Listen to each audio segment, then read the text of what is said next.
All right, everyone. Please rise and join us for the Pledge of Allegiance. I pledge allegiance to the flag of the United States of America and to the republic for which it stands, one nation, under God, indivisible, with liberty and justice for all. Thank you. Please call the roll. Councilwoman Nicholson? Here. Councilwoman Marcotte? Here. Councilman Dooley? Here.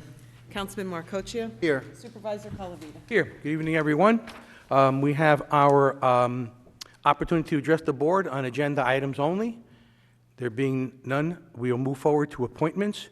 And in our Highway Department, we have on the recommendation from Dawn Donovan and Rocco Latella. He's requesting the probationary appointment of Alexander Gaudio to the full-time position of laborer, Group E, Step 2, Schedule 3, at the annual salary of $52,560, effective 2/21/23. And if approved, he will be required to serve a probationary period which will run not less than 12 weeks and not more than 52 weeks. The appointment is contingent upon the successful completion of the background investigation and pre-employment testing, and funds have provided for in the 2023 budget. And this gentleman and the next gentleman have both been working for the town on a part-time basis and have done an excellent job. So I'll make the motion to appoint Alex and ask for a second, please. Second. Please call the roll. Councilwoman Nicholson? Aye. Councilwoman Marcotte? Aye. Councilman Dooley? Aye. Councilman Marcocchio? Aye. Supervisor Colavita? Aye. Next is a similar memo from the Controller and supported by Rocco Latella, Superintendent of Highways, for the respectfully requesting the probationary appointment of Andres Olivo to the full-time position of laborer, Group E, Step 2, Schedule 3, at the annual salary of $52,560, effective February 21st, 2023. And if approved, he'll be required to also serve a probationary period which will run not less than 12 weeks and not more than 52 weeks. And the appointment is contingent upon the successful completion of the background investigation and pre-employment testing. And funds, of course, have been provided for in our 2023 budget. Someone care to make a motion on Mr. Olivo? So moved. Second. Please call the roll. Councilwoman Nicholson? Aye. Councilwoman Marcotte? Aye. Councilman Dooley? Aye. Councilman Marcocchio? Aye. Supervisor Colavita? Aye. Next, we have approval of the minutes of the January 17th, 2023 Town Board meeting.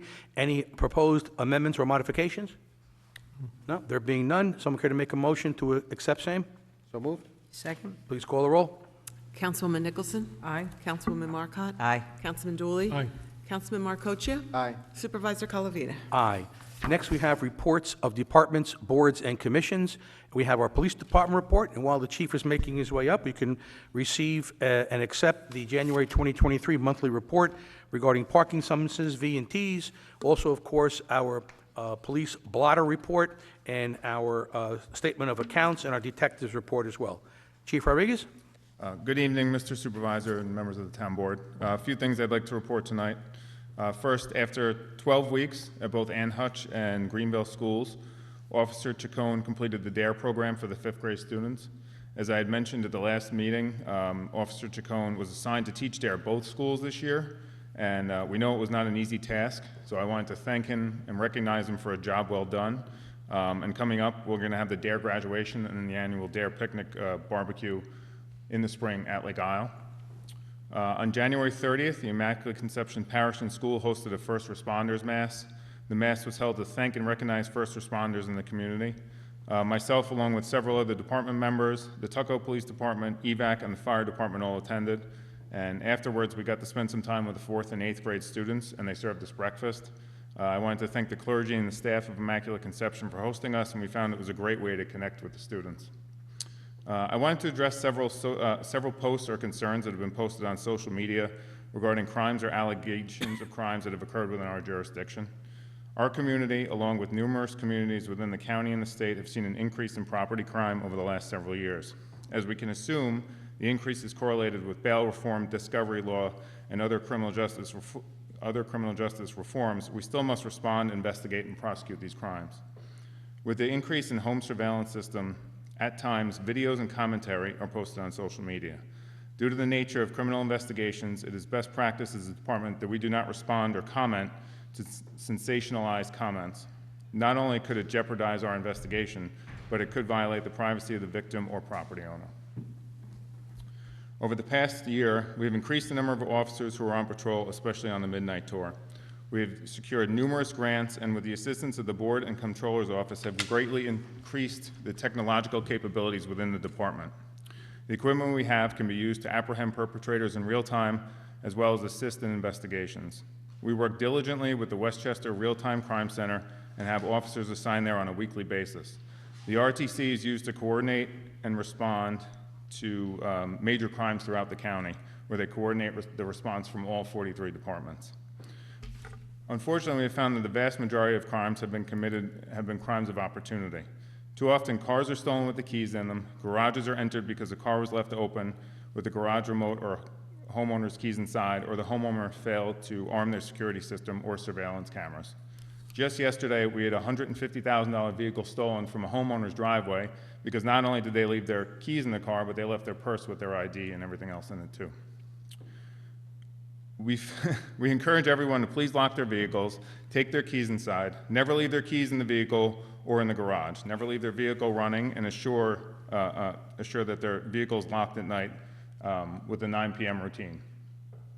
House alarms and home surveillance systems should be activated when you're not home or asleep, and please ensure if your alarm is serviced if you have frequent false alarms. Cameras should be set up so that they alert the homeowner if they detect a person on their property. As always, you can contact this department, and we are committed to deterring, stopping, and solving any criminal offenses that occur. Anybody have any questions? Yeah, no, just thank you for the report. You know, but you're right, though, about the rumors that are on social media. I remember a couple of months ago, there was all this, all these postings and threads about a slashing at Mickey Spillane's, and that, somebody was on the loose with a knife and all this craziness. Turns out, a busboy carrying a load of dishes dropped them and cut himself while picking up the glass. Correct. And evac responded for 2 seconds, and that was it. But, the whole free world thought that there was a madman out slashing people with a knife. So, we ask people to exercise some restraint, and let's get a hold of the facts first before we speculate on what's going on, because it happens all the time. And But, additionally, I am happy to report one of the crimes that was committed, felonies that has been committed, and was reported on social media. We were able to work up a suspect with the help of the RTC. The person currently, who we believe was responsible, has 23 previous convictions. So we'll be working hopefully with the DA's office to get an arrest warrant for him. And that's sometimes part of the problem too, is that we'll pass it along to the DA's office, things get delayed up there, so we can't make the arrest as expeditiously as we want to. And the problem too, as you're well aware, is some of the stores in town, some of the property theft that we're experiencing, the stores are advising the managers and personnel, do not report this, do not call it in. I was in American Eagle, and I spotted 2 people clearly shoplifting, and I approached the manager, and I said, those 2 people right there, they're stuffing stuff down their coats, and they're going to walk out of here. And she said, score policy, we don't say anything. And I was like, oh, it's so disappointing. I said, are these 2 pairs of jeans I'm buying free then if I stuff them down my shirt? Of course, I had to be a wise guy, but naturally I paid for them. But the point was, I was very disappointed to hear that. I know it's a small petty crime, but still, that leads to different things, and we all know what happens then. But anyway, thank you for your report. Thank you for doing a great job, as usual. Thank you, Chief. Mr. Rader, Law Department report? Yes, good evening. First, I have a resolution authorizing the settlement of a claim by Glenda Liz Alvira against the town of Eastchester in the amount of $3,910.19 for damages sustained to Ms. Alvira's vehicle on December 27th of 2022. So moved. Second. Please call the roll. Councilwoman Nicholson? Aye. Councilwoman Marcotte? Aye. Councilman Dooley? Aye.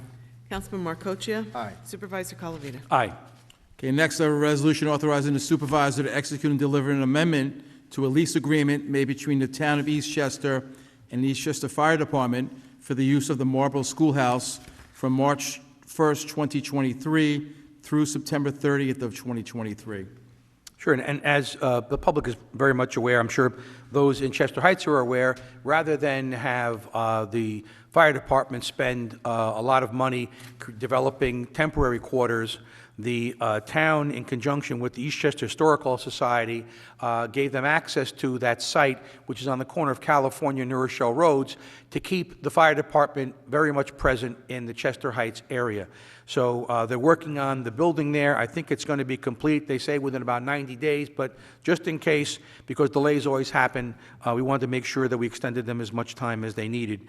And I know that the Historical Society has been very cooperative and very patient, and we thank them for, supporting this endeavor by the fire department in conjunction with the town. So I'll make a motion to approve, Sam, and ask for a second. I'll second that.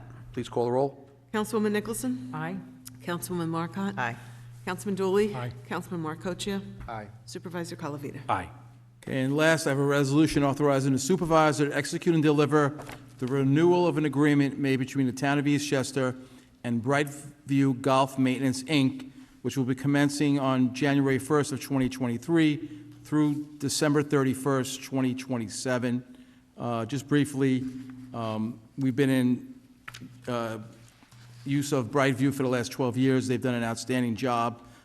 They work very closely with George and his staff, and they've done an outstanding job. They've also invested a lot in the last several years in equipment. I believe they have about $500,000 that they just invested in some new equipment. They also just bought, George told me they bought some new golf carts to work on the thing and the course, and also a backhoe. So they put a lot of money back into it, and we did negotiate the contract. And I want to thank Joe, Dooley, and Luigi and the rest of the board on their hard work in negotiating this.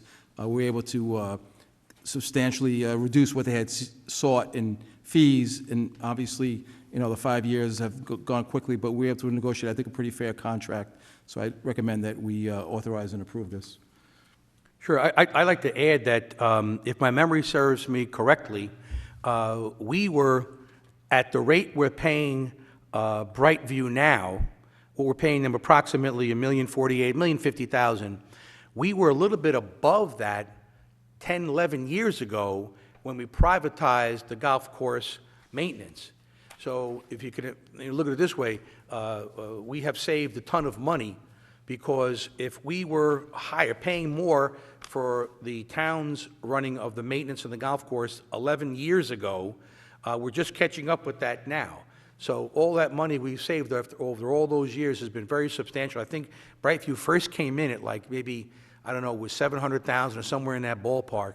And, we've really done well by Brightview. They've done an excellent job. And, at this point, for the additional 5 years, 6 years, we're certainly benefiting dramatically from that and doing an excellent job. So that's just my 2 cents on it. Anyone else? Any other further comments? No, I just think they do a great job, and, they've proven themselves over the years. As Lou Rita mentioned, they've just purchased another $500,000 in new equipment. And the greenskeeper, who probably has a more technical job title than that, it just does a phenomenal job. And, the course is just spectacular, based on, what he has available to put into it. So they just do a great job. So I think it's a good deal for both. Great. And if I could just add. Of course. In addition to what Joe said, in addition to the $500,000 that they're going to spend in new equipment, they're also going to contribute $25,000 per year for tree trimming, removal, maintenance. And every year they do something for us. In the last contract, we had them fix all of our sand traps. And they're always doing something, and there's a lot of benefits to having them here. And they're doing a lot of extra work within this license agreement that we have with them. And that's all I have. Okay. All right, so someone can make a motion. So moved. Second. Thank you. Please call the roll. Councilwoman Nicholson? Aye. Councilwoman Marcotte? Aye. Councilman Dooley? Aye. Councilman Marcoccia? Aye. Supervisor Calavita? Aye. Okay, next we have the town clerk's report. Anything further? No. Okay. That moves us to correspondence. We have a memorandum from the controller on the 2022 year-end budget transfers. I'll move that. Ask for a second, please. Second. Please call the roll. Councilwoman Nicholson? Aye. Councilwoman Marcotte? Aye. Councilman Dooley? Aye. Councilman Marcoccia? Aye. Supervisor Calavita? Aye. Next, we have a memorandum from the controller on part-time seasonal employees, and we only have a few here in the police department, basically changing rates for the PEOs and school crossings. I'll make the motion. Ask for a second, please. Second. All right, please call the roll. Councilwoman Nicholson? Aye. Councilwoman Marcotte? Aye. Councilman Dooley? Aye. Councilman Marcoccia? Aye. Supervisor Calavita? Aye. Next is a memorandum from the assessor regarding the tax map maintenance contract, and the total amount of this contract for the year 2023 is $15,300, and that is for the purposes of basically adjusting our tax map in the town when people do subdivisions or redivisions or sell off properties. They manage it for us, and obviously it's a very cumbersome obligation, and trying to keep staffing low. Obviously, outsourcing this was a great idea, and we're saving a lot of money doing this. So, Ms. Licio is requesting the MRB group for a total of $15,300. Fundings have been provided in the 2023 budget. Someone care to make a motion? So moved? Second. All right, please call the roll. Councilwoman Nicholson? Aye. Councilwoman Marcotte? Aye. Councilman Dooley? Aye. Councilman Marcoccia? Aye. Supervisor Calavita? Aye. Next is a memo from the Chief of Police regarding the acceptance of a grant from the Community Board of Directors for the DARE program. And the DARE program is in our grammar schools, as was mentioned earlier. Our officers are training our young people, not just on things like drug resistance or smoking and all, but it's also a lot about self-esteem. It's about how to say no, how to handle things, how to help your peers, how to be a better person, really. It's really a great program, and I'm very happy that we're going to continue this. And of course, you know, we work with the school districts, and we work with the department, and we work with the community fund and all to, you know, keep our kids as strong as possible. So anyway, with that, someone care to make a motion? So moved. All right, Second. please call the roll. Councilwoman Nicholson? Aye. Councilwoman Marcotte? Aye. Councilman Dooley? Aye. Councilman Marcoccia? Aye. Supervisor Calavita? Aye. Next, in our miscellaneous business, we're going to schedule a special joint meeting with the Eastchester Union Free School District Board of Education and the Town of Eastchester Town Board on February 28th at 7:30 at the Eastchester High School Library Media Center. And many, many years ago, we had a joint special meeting to talk all about the issues that we were having with neighborhoods surrounding the school district and the influx of young people, you know, parking cars and using the streets, you know, for their vehicles and all kinds. You can imagine the issues that come from that. We also talked about the gate that was to be opened at the bottom of Stewart and Handle Field and the other field issues that were going on. So in this particular instance, we thought it would be a good idea because we are working very closely with the school district on many areas. You heard the Chief of Police talk about not just the DARE program, but also the SROs, the student resource officers, the uniformed Eastchester officers that are presently at the high school and middle school, and also the Tuckahoe High School and Middle School. And the school would like to partner with the town on the other school campuses as well. And we are working very closely with the school district on the use of the school facilities for our recreation camps over the summer. Without the school facilities, there is no camp. Without camp, parents are going to go crazy figuring out what to do with their young kids and brothers and sisters and all during the summer months. Also, you know, the kids need recreation, of course, naturally stay out of trouble. But we're going to talk about that. We're going to talk about the facilities that the town may be able to use and what we're working on. We're also going to talk a little bit about, generally talk about safety and security at the school district.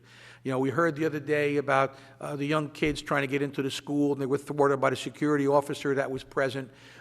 Job well done by the district. So, we're going to talk about how we can improve things, how we can keep the kids safe, basically. So what we can do as far as recreation and safety of the student population, teachers, and faculty. So that meeting, again, will be held on Tuesday, February 28th at 7:30 p.m. At the school library, where they have their regular meetings. And they're going to have their regularly scheduled meeting at 8 o'clock. So we'll spend a half an hour on related joint school and town issues so that everybody's clear on what we're doing. And I also want to thank Chrissy Geegan and Superintendent Ron Valenti for coordinating with the town to make sure we had everything all squared away. Anyway, with that being said, that brings us to our council member reports. Councilman Markocha? Thank you, Supervisor. Just very briefly, I do want to thank the Police Department and their effort with the SROs. You guys are doing a fantastic job with that. And also our Highway Department. Every time there's a rainstorm or any kind of storm coming, they're prepared. They're cleaning out catch basins. Luckily this year we didn't have a lot of snow events, but if we did, they'd be out there, salting the roads and making sure that they were passable. But in addition to that, they do so much more. And I just want to thank them as well for all their hard work. And that concludes my report. Councilman Dooley? Yeah, thank you, Mr. Supervisor. I just want to remind people once again that the Eastchester St. Patrick's Day Parade will happen on March 12th at 3 p.m. And, it's going to be a great day. We haven't had an official, we had a parade last year, but there was a delay in having that parade with the Grand Marshal. So it's another year with another big effort by the committee being put in. So we're looking forward to that parade on March 12th. And they'll have a Grand Marshal ceremony probably the weekend before that. That concludes my report. Councilwoman Nicholson? Thank you, Mr. Supervisor. Good evening, everyone. First off, there's a letter here I would like to read that was from Rita Massabaradino, who ran the New York Blood Center blood drive at Tuckahoe Community Center this past weekend. Funds were raised for Relay for Life, Team Rally for Regina. She wanted to say sincere thanks to the community for supporting the wonderful success of the 11th annual Forever Rally for Regina blood drive that was held at Tuckahoe Community Center this past Saturday. 48 units of blood plus 6 double reds were collected, in turn helping well over 100 patients in need of blood. There is no substitute for human blood. The Forever Rally for Regina for Life team hosts the event each year. The raffle and bake sales raise thousands of dollars for the American Cancer Society. Congratulations to lucky winners of the 26 fabulous raffle prizes. They've already planned for next year's drive, Saturday, February 3rd, 2024, so mark your calendar. And then watch for the upcoming program, Sick of Fork and Cancer. That will begin on February 27th around the town. So watch out for the announcement of what participating restaurants there will be. And the event will take place on Saturday, May 13th at Lake Isle. This week at the library, we have tax aid.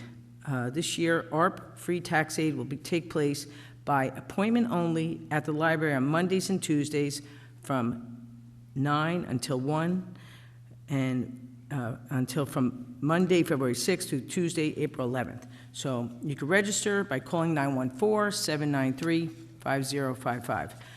And of course, there's plenty of other activities. We have a Valentine's Day take-home craft starting tomorrow, February 8th at 2 p.m. Knitwit, they call it, Wednesday also at 4 p.m. And there's Crocheting with Faith on Zoom, Thursday, February 9th at 3:45. And there's much, much more going on. There's also new, I think here's the group computer classes that start February 11th. You could call Elizabeth for more information at 793-5055. And if you just go online to the Eastchester, www.eastchesterlibrary.org, you can find plenty more what's going on at the library. And that is all I have. Councilwoman Marcotte? Thank you, Supervisor Calavita. I will just quickly echo the councilwoman's comments with regard to the blood drive, because Rita did a really amazing job.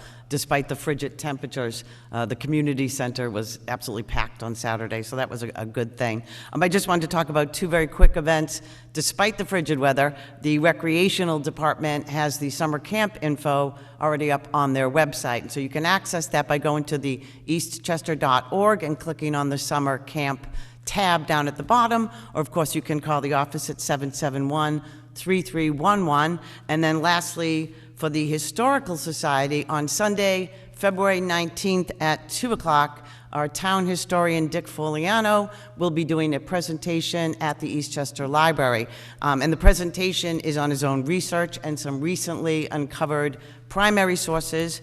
It's entitled the Eastchester history of African Americans from colonial times till the March on Washington, the Martin Luther King March. So it should be a very interesting talk, and we encourage as many residents to attend. They do ask that you register, however, so you can do so by calling 793-5055. So that concludes my report, Supervisor. Thank you for your own report. I just wanted to mention that we all attended a very well-attended meeting of those that reside around the Leawood Park area, and we had a very spirited conversation about the improvements to the park, and the town broke out a design, and many residents there, expressed some proposed changes and all. So I've met with the engineer twice already to basically incorporate what most people wanted to have changed in the layout, basically moving pickleball away from the hill area, moving the playground away, and creating or maintaining the same green space that we've had in that large park area, while keeping amenities and actually adding something in. So we're probably going to end up having another meeting in the next week or two. We'll, of course, email everybody. When people came, they signed up for, an email list, and we'll communicate with everybody, and anybody's welcome for that matter. But it was nice. It was a great, very cooperative, collaborative time, and people left there, realizing they had been heard, and were appreciative of the town board listening to what they had to say before plans were bid upon and a shovel went into the ground. So it was a very good use of our time, and we'll be continuing that process in the next week or two, like I said. That concludes my report. Only just to say that the Lake Innisfree is filling up very quickly. It's at a rapid pace. A couple more months, it'll be all in good order. Only probably to go down again once we have to fix the dam up. But the study was concluded. The results should be out in March, and then we'll run with the project thereafter. But it's all working as we said it would. And that brings us to the second opportunity to address the board. Right? There being none, we'll move to adjournment. Someone can make a motion to adjourn? So moved. All in favor? Aye. Aye. All right. Thank you all.